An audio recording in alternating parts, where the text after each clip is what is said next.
The place between, I don't remember how I got there.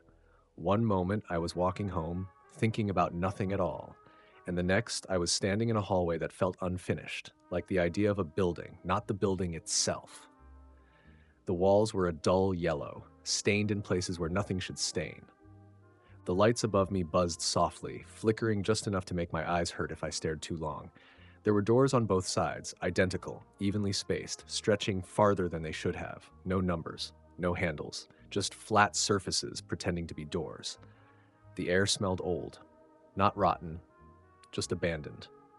I started walking because standing still felt worse. Every step echoed, but not the way it should have. My footsteps came back a half second late, like the hallway was thinking before responding. I told myself it was just a dream. That's what you always tell yourself in places like that. Then I noticed something wrong.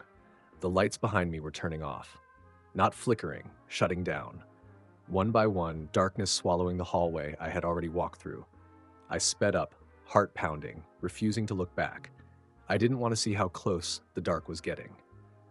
After what felt like hours, I reached an intersection. 4 identical hallways branching out. Same yellow walls, same buzzing lights, same endless stretch. I chose one at random, big mistake. This hallway had furniture, chairs pushed against the walls, a vending machine humming quietly, filled with snacks so faded they looked decades old. A water fountain dripping endlessly into a drain that didn't exist. It felt like a place people used to wait. I realized then that I hadn't seen a single sign. No exit, no instructions, no "you are here." That's when I heard breathing, not loud, not close, just present, like someone standing just out of view, breathing slowly, patiently. I froze, listening, hoping it would stop. It didn't. "Hello?" I whispered. The breathing paused. Then, from somewhere far down the hallway, I heard my own voice say, "You weren't supposed to notice yet." The lights went out all at once. In the darkness, something moved, not toward me, but around me, like the space itself was rearranging. I felt the hallway stretch, bend, fold in on itself. When the lights came back, I was alone again. But the hallway was shorter now. The walls felt closer, the ceiling lower, and carved faintly into the yellow paint, over and over, like someone had traced it with shaking fingers, was a single sentence. "People get lost in places made for no one." I don't know how long I walked after that. I only know that eventually I woke up in my bed, heart racing, sunlight pouring through my window. Everything looked normal, safe, until I noticed the hum, a soft buzzing sound coming from the lights above me. And for just a moment, before I blinked, my bedroom walls looked a little too yellow. I told myself it was just a dream. That's what you do when reality feels fragile. You label the fear as imaginary and hope it stays that way. I lay in bed, staring at the ceiling, listening to the low hum of the light fixture. It was probably always there, I reasoned. I had just never noticed it before. Our brains love to find patterns after nightmares. Still, I didn't turn the light off. I didn't want to see the dark. The walls of my bedroom were white, normal, familiar, but something about them felt unfinished, like they were waiting to become something else. I ran my fingers along the paint near my headboard. Smooth, solid, real. I checked my phone. 3:17 a.m., no missed calls, no messages, no strange notifications, just silence. That should have comforted me. It felt wrong. I swung my legs out of bed and stood up slowly, half expecting the floor to stretch away from me. It didn't. Everything behaved the way it was supposed to. Gravity worked. The air felt normal. My reflection in the mirror looked like me, tired, pale, eyes still a little too wide. I laughed quietly to myself. "Get it together," I whispered. That's when the hallway outside my bedroom shifted. Not dramatically. Not enough that I could immediately say something was wrong. It was subtle, the kind of wrongness you only notice after staring too long. My apartment hallway was longer than it should have been. The door to the bathroom was farther from near the kitchen was gone. The light at the end of the hall flickered once, then settled into a steady buzz. The same buzz. My stomach dropped. I took a single step forward. The sound of my foot hitting the floor came back late. I didn't move again. Slowly, I leaned forward and peered down the hallway. The walls were still white, but underneath, faintly like a memory bleeding through paint, I could see yellow. Dull. Stained. Familiar. "No," I said. The word felt weak, small, like the hallway didn't care what I wanted. Behind me, my bedroom door closed. I hadn't touched it. I spun around and grabbed the handle, twisting hard. Locked. The hum grew louder. The light above me flickered once, twice, and when it steadied, the ceiling was lower. Just enough that I noticed, just enough to make my shoulders tense. The hallway ahead of me stretched again, and then somewhere far away, a door opened. I couldn't see it, but I heard it. The sound echoed wrong, stretched thin, distorted, like it had traveled through miles of empty space before reaching me. I knew, with a certainty that made my chest ache, that whatever had opened that door knew exactly where I was standing. I walked, not because I wanted to, but because the space behind me no longer felt safe. Each step felt like it was being allowed, not taken, like the hallway was granting permission. As I moved, my apartment disappeared piece by piece. The carpet became flat tile. The white walls dulled into yellow. The corners softened, rounding where straight lines should have been. The air grew stale, recycled, overused. Eventually, there was no sign my apartment had ever existed. Just the hallway, the place between. I passed doors that weren't doors, elevators that had no buttons, windows that showed only more hallway on the other side. Time didn't work there. My phone screen stayed lit at 3:17 a.m. no matter how long I walked. The battery never drained. The signal bars never changed. Then I noticed something new. Footprints. They were faint, pressed into the tile ahead of me. Bare feet, human-sized, walking in the same direction I was. Relief washed over me so suddenly it almost hurt. I wasn't alone. I followed them. They led me into a wide-open room, a space that felt like it used to be something important. A lobby, a waiting area. Rows of chairs sat perfectly aligned, all facing a blank wall. No desk, no sign, no indication of what anyone had ever been waiting for. In the center of the room stood a single person. Their back was to me. They were completely still. "Hey," I called out, my voice echoing too much. They didn't turn around. I stepped closer. "Are you real?" That's when they spoke. "Yes," they said. But the voice didn't come from them. It came from behind me. I froze. The person in front of me slowly turned their head. Their face was mine. Not a reflection, me. Same scar on the chin, same tired eyes, same expression of quiet terror. But their mouth didn't move when they spoke. "You didn't wake up all the way," it said. "You never do." The lights went out, and in the dark, something much larger than either of us began to breathe. That was the worst part. If it had rushed toward me, if it had screamed, if it had done anything obvious, I might have reacted, I might have run, but it just breathed, slow, deep, deliberate, like it had all the time in the world, like it knew I couldn't go anywhere. I stood frozen in the darkness, my own breath shallow, afraid that if I inhaled too loudly, something would notice. Then the lights came back on. The room was empty. The chairs were gone. The walls were closer together. The ceiling had dropped another inch, maybe two. The footprints on the floor had multiplied, overlapping paths leading in every direction as if dozens of people had paced here, waiting, wearing the same skin. I was alone. No, that wasn't right. I felt alone. But the air felt occupied. I turned slowly in place, scanning every corner, every shadow that shouldn't have been deep enough to hide anything. The lights buzzed overhead, flickering in uneven rhythm like a heartbeat with skipped beats. On the wall in front of me, something new had appeared. Text. Not painted. Not carved. It looked pressed into the wall from the inside, as if the building itself had tried to speak. Rule 1. Do not follow yourself. My stomach twisted. I backed away from the wall, my heel bumping into something solid. A chair.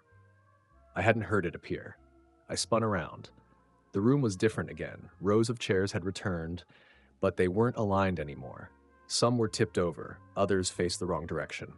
One sat directly behind me, placed too perfectly to be an accident. I didn't sit. I had the overwhelming sense that sitting down meant staying. I moved toward the far end of the room, where a hallway opened that I was sure hadn't been there before.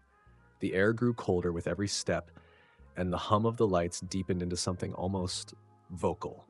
The hallway sloped downward. Not steeply, just enough that walking felt like effort, like gravity was gently encouraging me to go faster than I wanted to. The yellow walls here were darker, dirtier, streaked with handprints layered over each other, some small, some too large to be human. I avoided looking at them for too long. I'd learned that staring made things worse. Halfway down the hall, I heard footsteps. Behind me, slow, bare, unhurried. I didn't turn around. I remembered the rule. I reached the end of the hallway and stepped into another open space, this one enormous. A warehouse-sized room filled with office cubicles, gray fabric walls, low and identical, forming a maze with no visible end. Every cubicle was empty. Computers sat dark on desks. Phones rested off the hook, frozen mid-ring. Papers covered in text that blurred when I tried to read them. The footsteps stopped. Then a voice spoke. Not behind me, not ahead, but everywhere at once. "You're early." The cubicle walls shifted. Not dramatically, they just rearranged. Pathways closed, new ones opened, the room subtly guiding me forward whether I wanted to go or not. I walked. Each cubicle I passed felt wrong in a different way. One smelled like burnt plastic, another was warm, like someone had just stood up. One had a nameplate on the desk. My name. I pushed past it quickly, heart racing, refusing to stop. At the center of the maze was a single cubicle larger than the rest. Its walls were higher, the fabric darker, almost absorbing the light. Inside, someone was sitting at the desk. They looked normal. Too normal. Middle-aged. Glasses. Expression calm, bored even. They typed slowly on a keyboard that wasn't plugged into anything. They didn't look up when they spoke. "You've been here before," they said. "I haven't," I replied, my voice shaking. They smiled faintly. No one remembers their first time. I took a step back. "What is this place?" They paused their typing. "This is where people end up when they slip through the cracks," they said. "Hospitals at 3 a.m., empty schools during summer, office buildings after everyone's gone home." They finally looked at me. This is the space between moments, between awareness, between sleeping and waking. My chest tightened. "Then let me wake up." They studied me for a long moment. "You're trying?" That they said. "That's why it's getting harder." The lights above us flickered violently. The cubicle walls shuddered, vibrating like they were under pressure. "Something noticed you," the person added quietly. "That usually doesn't happen this fast." A sound echoed through the maze, the same breathing I'd heard before, louder now, closer. "What do I do?" I asked. They stood up. "You keep moving," they said, "and whatever you do." The lights went out. In the darkness, something enormous shifted, and from somewhere deep within the maze, dozens of voices, all of them mine, whispered at once, "Stay." The word "stay" didn't fade when the whisper stopped. It lingered in the air, vibrating softly, like the room itself was holding on to it. I stood frozen in the darkness, heart pounding so hard I was sure something would hear it and follow the sound straight to my chest. The breathing was closer now. It wasn't just behind me anymore. It was everywhere, above, below, between the cubicles. The sound slid through the maze like fog, thick and slow, filling every open space. I moved, not because I knew where to go, but because standing still felt like an invitation. My hands brushed against cubicle walls as I pushed forward blindly. The fabric felt damp, warm in places. I pulled my hand back quickly, wiping it on my shirt, resisting the urge to look at what I might have touched. The lights flickered back on without warning. I stumbled to a stop. The cubicle maze was gone. I stood in a vast open corridor, wider than any hallway had a right to be. The ceiling arched high overhead, lost in shadow, with rows of buzzing fluorescent lights stretching endlessly in both directions. The yellow walls here were cleaner, newer somehow, like this part of the place between had been recently maintained. Directly ahead of me was a sign, a real sign, black letters on white plastic. "Transition area authorized occupants only." Below it, smaller text, "Please do not linger." My breath caught. This was the first place that acknowledged rules and authority, the first place that admitted someone was in control. The breathing stopped. For a brief, terrifying moment, the silence felt louder than the noise ever had. I stepped under the sign. The temperature dropped immediately. The air sharpened, filling my lungs with a sterile, almost hospital-like scent. The lights here were brighter, harsher, buzzing at a higher pitch that set my teeth on edge. The corridor split ahead into 3 identical paths. Each one had a door at the end. They were different, though, subtly. The door on the left had a window, but the glass was opaque, clouded like it had been sandblasted from the inside. The middle door was covered in warning stickers, symbols I half recognized but couldn't name. Biohazard, electrical, something else that made my head ache if I stared at it too long. The door on the right was plain, too plain. No markings, no handle, no hinges, just a smooth slab of material set into the wall like it hadn't been meant to open at all. Behind me, the hallway I'd come from was gone, replaced by a wall. I swallowed hard. Okay, I whispered to no one. Okay, a voice answered. Wrong choice. I spun around. Someone stood a few feet behind me, a man, maybe late 20s, early 30s. He wore jeans, a hoodie, sneakers, normal clothes, familiar clothes. He looked exhausted. His eyes were bloodshot, his face pale, lips cracked like he hadn't had water in days. But he was real, solid, human. You shouldn't be here, he said quickly. None of us should. Relief crashed over me so hard my knees almost gave out. You're real, I said. He laughed, a short, broken sound. I think so, he replied. Most days. I took a step toward him. How long have you been here? He hesitated. That's a bad question. What do you mean? He glanced nervously at the doors. Time doesn't stack right here, he said. You can be somewhere for 5 minutes and lose years, or be trapped for decades and come out the same age you went in. My stomach churned. I think I've been here, maybe a week, he continued, or maybe since I was a kid. I remember both, and neither feels correct. A low vibration rolled through the corridor. Not a sound, a pressure, like distant machinery starting up. His eyes widened. They're moving things, he said. Who is they? He shook his head. Don't ask questions they like. The plane door on the right shifted. Not opening, breathing. The surface rippled slightly, like something pressing against it from the other side. We both backed away. What happens if it opens? I asked. He didn't answer. Instead, he pointed to the middle door, the one covered in warnings. That one leads deeper, he said, closer to whatever runs this place. And the left? He grimaced. Recycling. My throat went dry. Recycling? What? People, he said quietly. Memories, identities, sometimes entire lives. The lights flickered violently. The plane door bulged outward. Something scraped against it from inside. The man grabbed my arm. We have to choose, he hissed. Now. Which one did you take? I asked. He met my eyes. All of them. Before I could ask what that meant, the middle door clicked, unlocked. A voice poured out from behind it, calm, warm, reassuring. Transition complete, it said. Please step forward. The man released my arm like it had burned him. Don't trust voices that sound like they care, he whispered. The plane door thudded once. Hard. The left door's window cleared. I looked despite myself. Inside was a room full of people standing perfectly still, shoulder to shoulder, facing the same direction. Their faces were blank, eyes open but unfocused. Every single one of them had my face. The window clouded again. I screamed. The middle door swung open. Bright white light spilled out, washing over us, erasing shadows, erasing depth. I felt hands, not physical but conceptual, tugging at my thoughts, sorting through memories like files. The voice spoke again, closer now. Non-compliant subject detected. The man turned and ran, straight into the plane door. It opened for him. I saw only darkness inside. The door closed behind him. The thudding stopped. The left door stayed silent. I stood shaking in the center of the corridor, mind racing, heart screaming at me to move, to choose something. The voice softened. Please, it said. This process is easier if you cooperate. I stepped backward. The wall behind me wasn't there anymore. I fell. The corridor vanished. And I dropped into a place that felt like unfinished thought, a space where gravity hadn't decided which way it wanted to go. As I fell, images flooded my mind.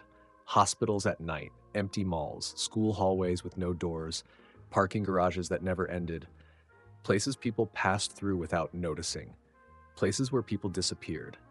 And somewhere far above me, the place between rearranged itself again, waiting. Falling didn't feel like falling. There was no rush of air, no sense of speed. It felt more like being unfastened, like the rules that told my body where it was allowed to be had simply let go. The darkness around me wasn't empty, it was layered, thick with impressions like memories without context brushing against me as I drifted through them. I saw flashes.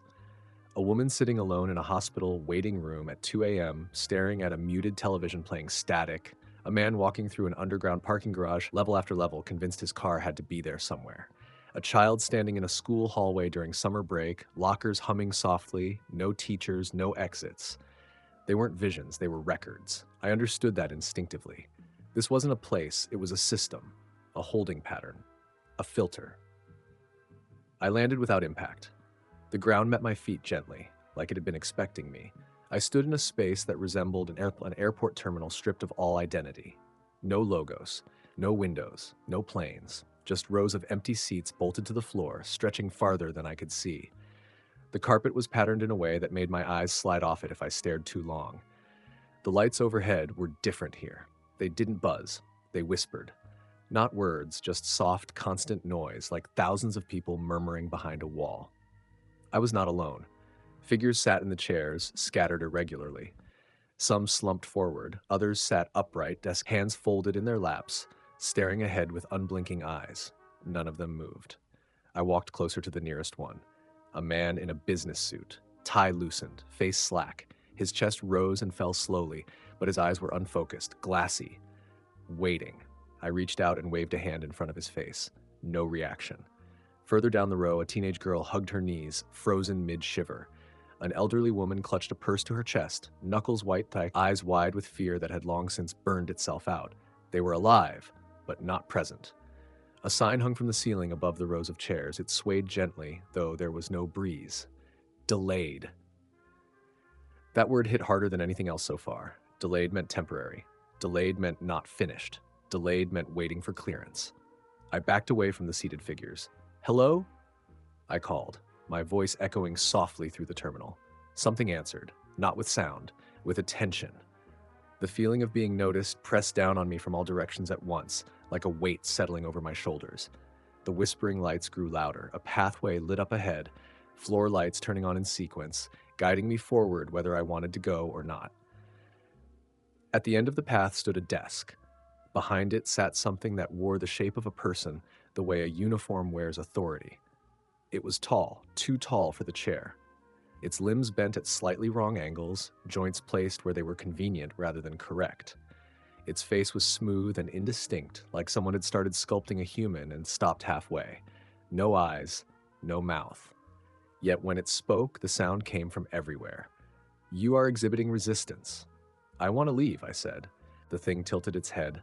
"Leaving is a process," it replied. "You have entered a non-linear holding environment." I didn't choose to be here. Choice is not a prerequisite for transition. Images appeared in the air between us, flickering, translucent. Me walking home, me waking up in bed, the hallway stretching, the yellow walls. "You crossed during a vulnerable state," it continued. "Awareness threshold exceeded." "So what happens now?" I asked. The thing paused. "Assessment." The lights dimmed slightly. "Most occupants do not notice the transition," it said. "They pass through quickly. Some linger briefly. Others destabilize." I thought of the people in the chairs. "What happens to them?" "Processing backlog," the thing answered. "They are waiting to be reinserted." Reinserted. Into where? The thing's head tilted further. "Consensus reality." My chest tightened. "And if they wait too long?" Another pause. "Identity degradation increases exponentially." I looked back at the rows of seated figures. Some of them were starting to blur at the edges, like low-resolution images struggling to render. "What about me?" I asked.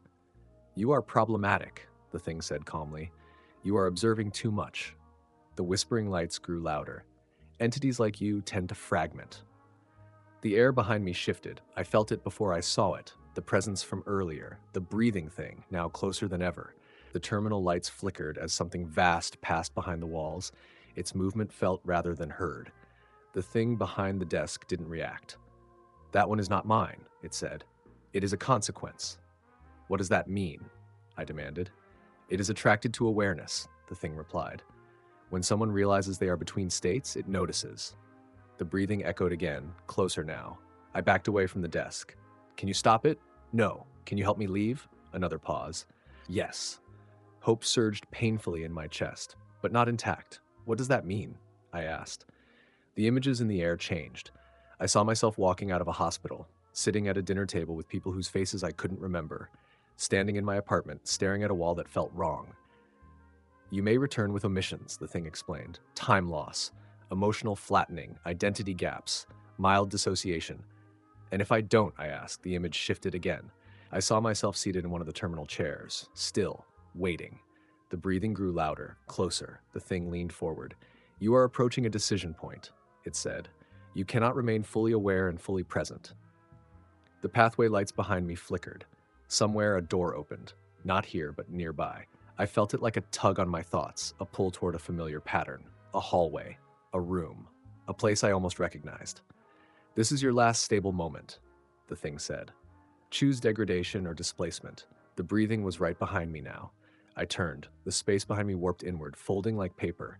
A corridor emerged from nothing, its yellow walls stained and humming. An exit, or a trap. I looked back at the desk. What happens if I go there? I asked. You will not be monitored, the thing replied. You will not be protected.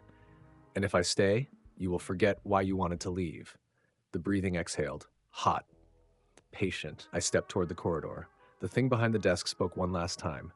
You will feel watched even after reintegration, it said. That sensation does not fade. I didn't respond. I ran. The corridor swallowed me whole. Behind me, the terminal lights went dark, and somewhere deep within the place between, something smiled without a face. The corridor didn't stay a corridor for long. It bent. Not physically, not in a way I could point to, but conceptually. The idea of a straight line stopped applying. Every step forward felt like a suggestion rather than movement, like the space was negotiating with me. The walls pulsed faintly as I ran, their yellow surface darkening and lightening in slow, uneven waves. The hum returned, deeper now, layered with something like distant machinery grinding against itself. I didn't look back. I knew better. The breathing followed anyway. It no longer sounded like it belonged to a single thing. It was layered. Inhales overlapping exhales, rhythms out of sync.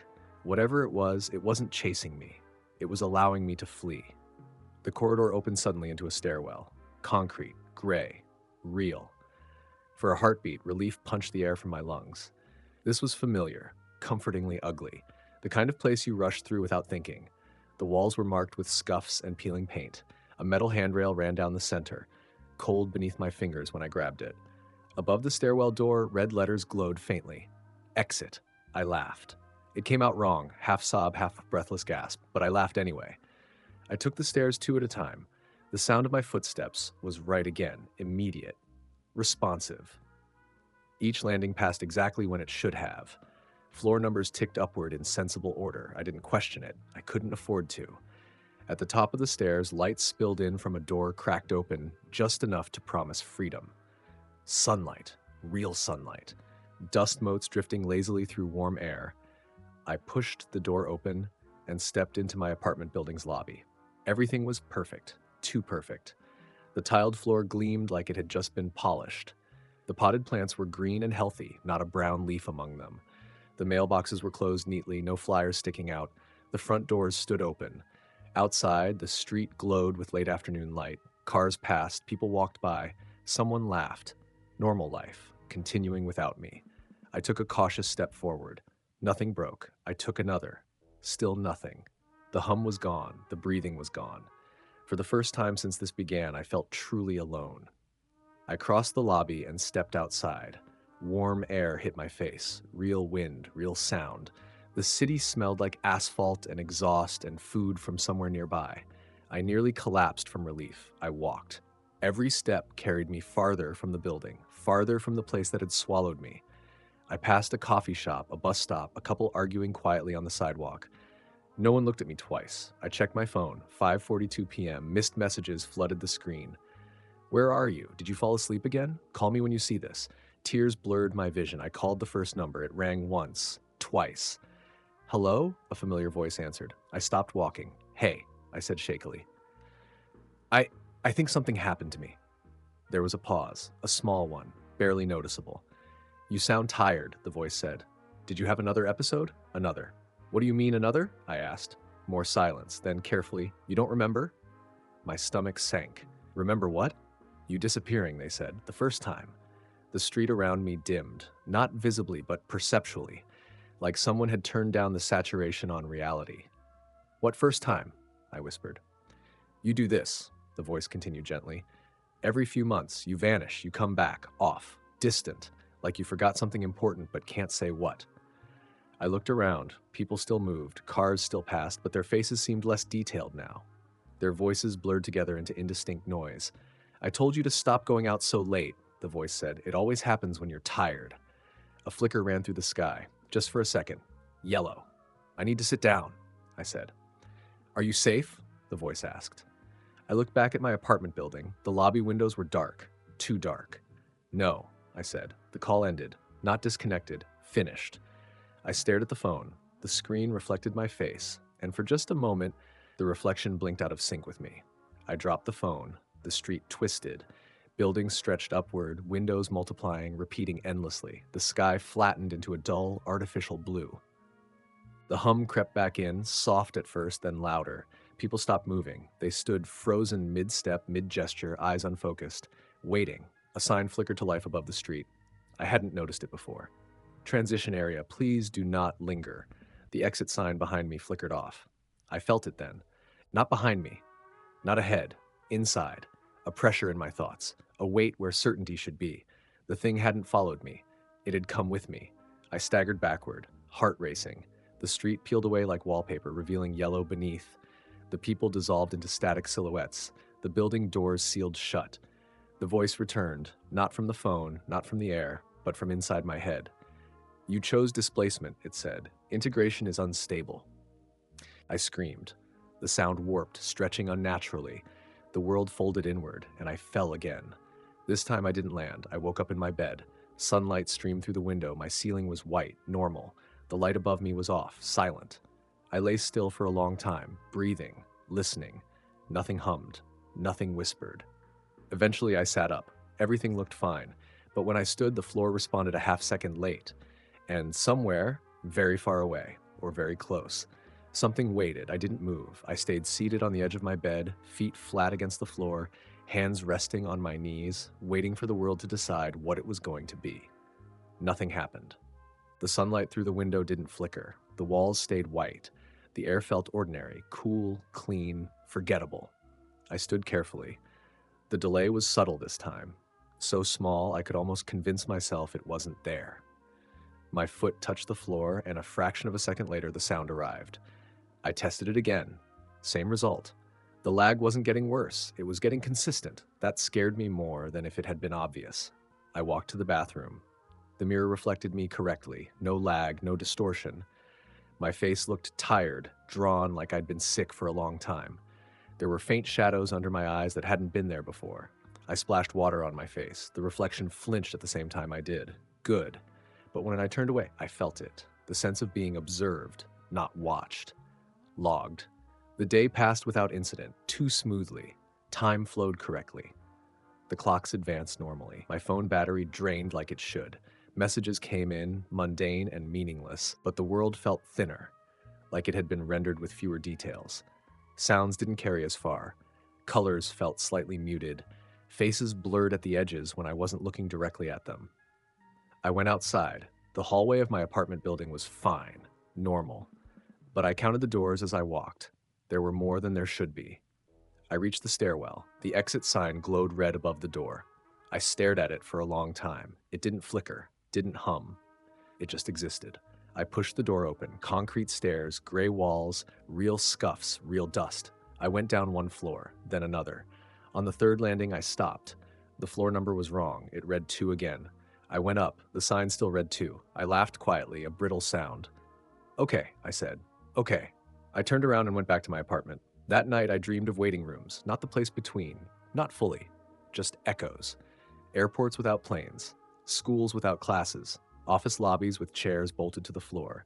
Every dream ended the same way, a sign lighting up. Delayed. I woke up exhausted. Days passed, weeks maybe. I stopped trying to test reality. I learned to avoid empty spaces. I kept noise on constantly, music, television, anything to fill the silence.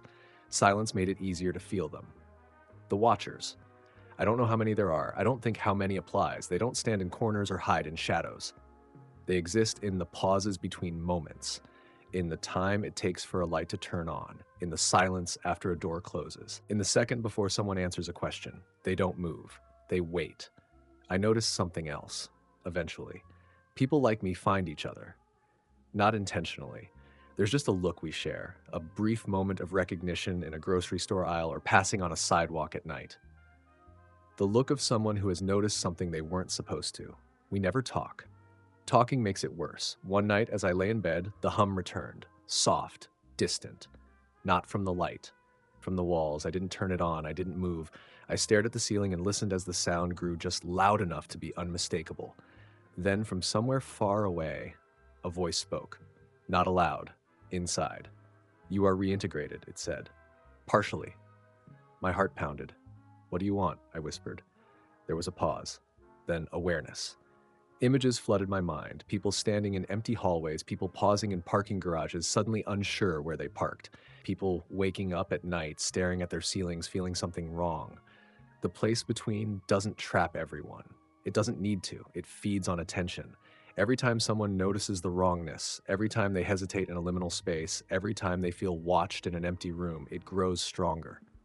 And people like me, we're anchors, living reminders, proof that the cracks exist. "You can't take me back," I said. The voice didn't disagree. "We don't need to," it replied. The hum faded, the room stayed normal. But I knew the truth then. I wasn't meant to escape, I was meant to return. To walk through the world carrying the memory of the place between, spreading it quietly, invisibly, every time I hesitated in a hallway or stared too long at an exit sign. If you're listening to this now, if you've ever felt that delay, that sense that the world responded a moment too late, then you've brushed against it too. And now that you've noticed, it knows where you are. I stopped sleeping, not completely. My body still shut down when it had to. But real rest never came back. Every time I closed my eyes, I felt the edges of something pressing inward, like my thoughts were brushing against walls that weren't there before. I learned to fear silence more than darkness. Silence meant space. Space meant room. And room was where they moved.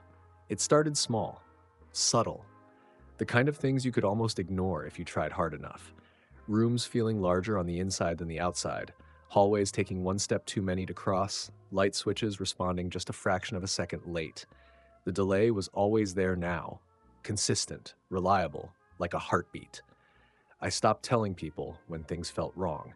The first few times I tried, their faces would soften with concern, the polite kind, the rehearsed kind. They'd ask if I was stressed, if I was sleeping enough, if I'd thought about talking to someone. Eventually, they stopped asking questions at all. That was worse, because it meant the world had already adjusted around me. I started cataloging the changes. I wrote them down in a notebook I kept hidden under my bed. I didn't trust digital files anymore. Too easy to alter, to correct. Paper felt safer. Older.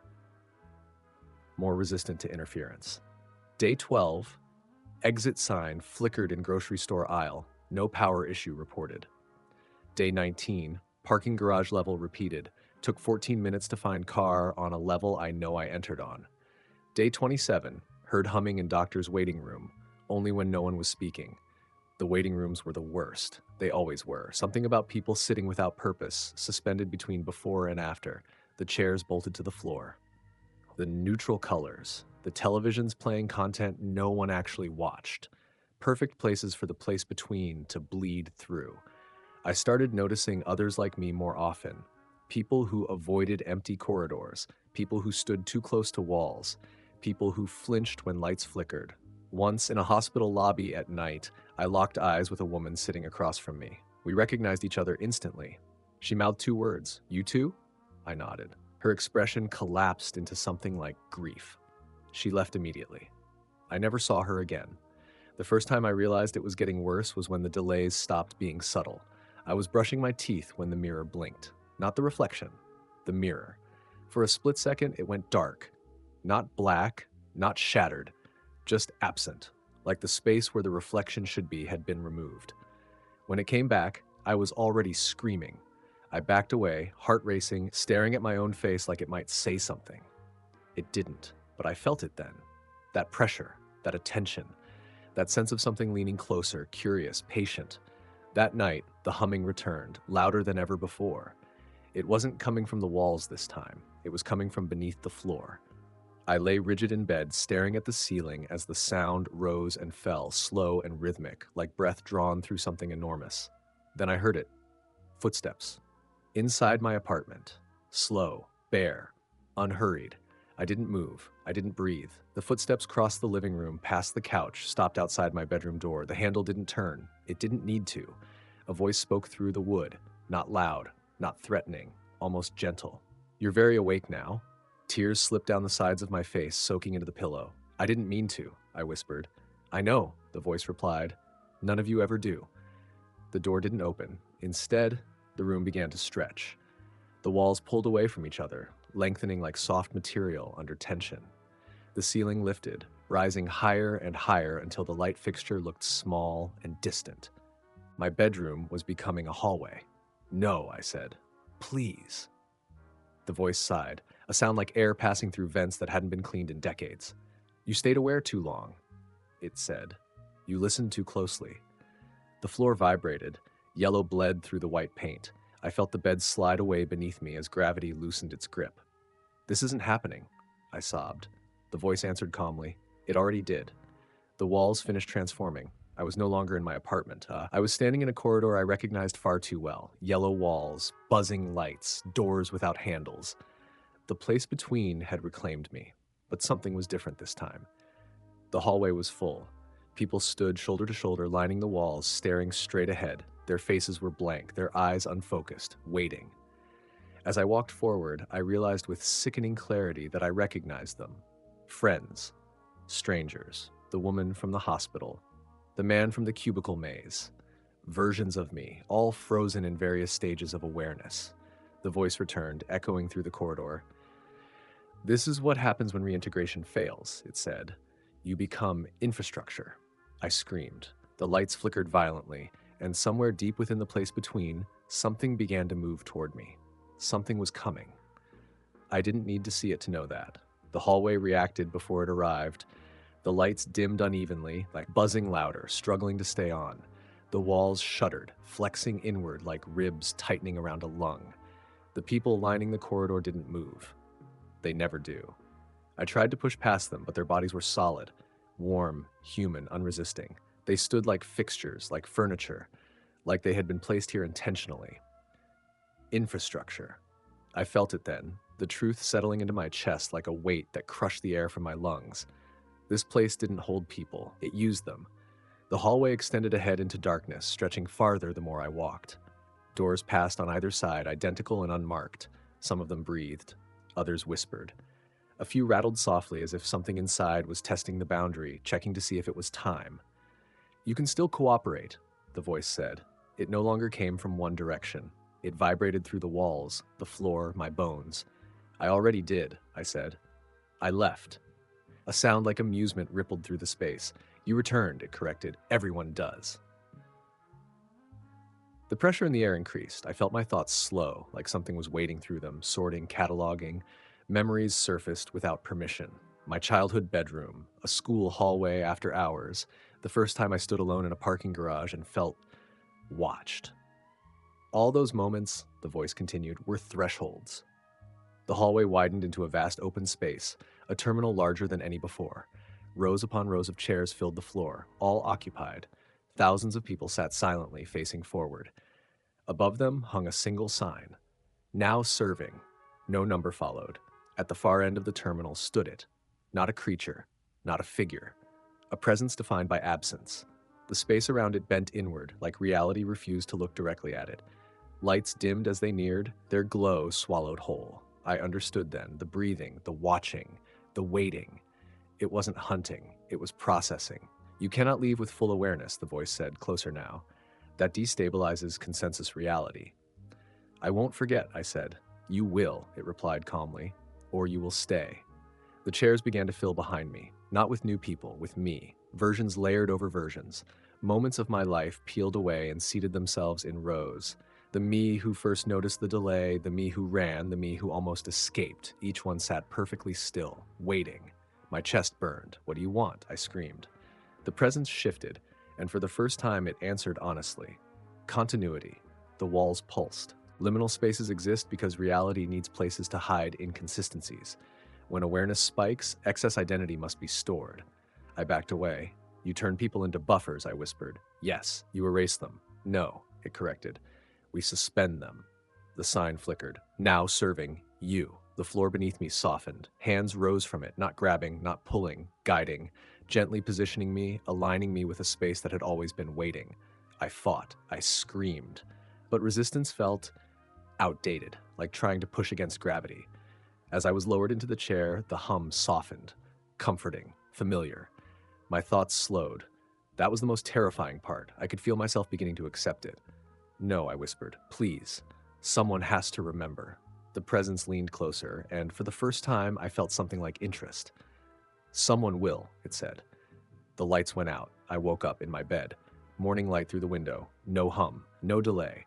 Everything worked perfectly. Too perfectly. I went through my day in a haze, ate breakfast, answered messages, walked outside.